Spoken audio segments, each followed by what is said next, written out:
Idag ska vi installera WordPress. Väldigt smidig installation. Du börjar med att logga in i cPanel. Väl inne i cPanel så klickar du in på MySQL-databaser. Sidan vi jobbar med idag heter klubb52.se. Vi skapar en databas som heter klubb52_klubb. Databasen går väldigt snabbt att skapa. Vi behöver en användare till databasen. Jag gör det smidigt för mig och döper användaren till klubb också. Lösenordet är viktigt. Att ha ett säkert lösenord som inte går knäcka. För skulle det knäcka så kan en hackare ändra information på er hemsida. Så välj ett väldigt starkt lösenord här. Och ni måste komma ihåg det, för det ska användas sen när vi kopplar ihop WordPress med databasen. Då har vi skapat en användare. Nu har vi en databas och en användare. Nu är det dags att lägga till användaren i databasen. Och det gör vi med alla privilegier. Gör ändringen. Då är allt klart med databasskapandet. Vi går till filhanteraren. Public HTML är filerna som WordPress ska ligga i. Här laddar vi upp filerna. Det jag kan säga är att ni kan gå in på wpsv.se och ladda ner de senaste WordPress core-filerna.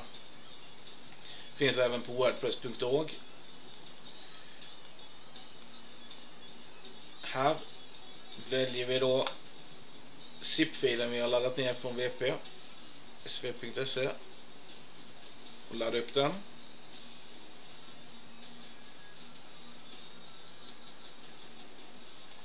Går vi tillbaka till filhanteraren så ser vi här ligger WordPress zip-fil. Den behöver extraheras och det gör vi genom att klicka på extrahera. Och rätt katalog i Public HTML. Extrahera dem. Det dumma med detta paketet i zip är att den skapar en katalog som heter WordPress. Men det är enkelt fixat genom att gå in i katalogen och markera alla filerna.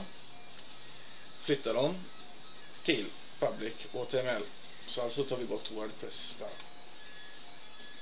Nu har vi en tom katalog som heter WordPress. Den kan vi bara ta bort.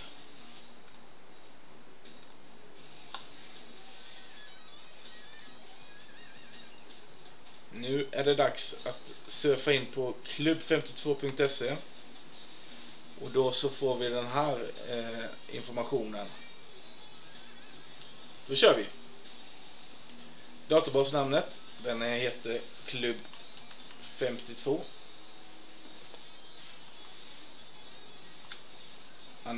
_klubb.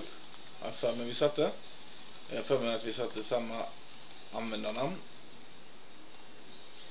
Lösenordet, vad är det starka lösenordet vi satte som ska komma sig ihåg?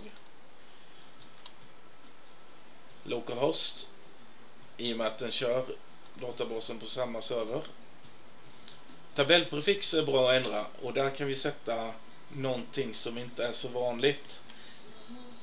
Det skyddar er mot hackare också, för de flesta använder wp_. Det gör det enkelt för hackare att ta sig. Det är ju en vägledning till, så de kan ta sig in enkelt. Vi skickar denna informationen kommer läggas till i wp-config-filen. Och så kör vi installationen. Webbplatsens titel, ja, den får heta klubb52. Användarnamnet ska vi inte ha admin, utan vi tar någonting lite mer avancerat. Vi kan ha klubbingman. Ett starkt lösenord för gränssnittet för WordPress. Då hittar vi på någonting. Det är starkt nog. Kom ihåg lösenordet. E-postadress måste sättas också. Då sätter vi en som jag brukar använda. Tillåt sökmotor att indexera sidan. Det kan ju vara bra om man redan tror att sidan så ska vara igång inom kort. Sen installerar vi WordPress. Nu kan vi logga in. Vi loggar in med Clubbing Man. Lösenordet vi satte.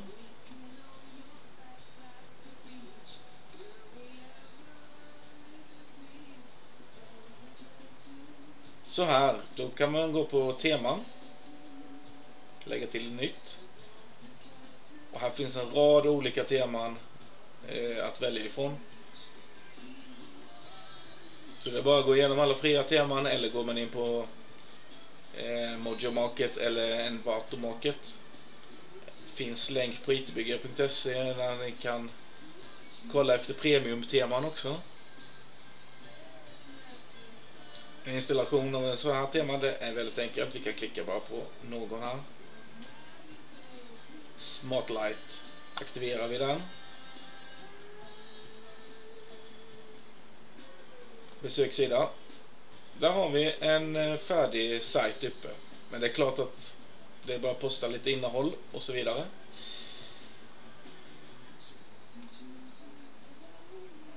Och det gör man denna vägen.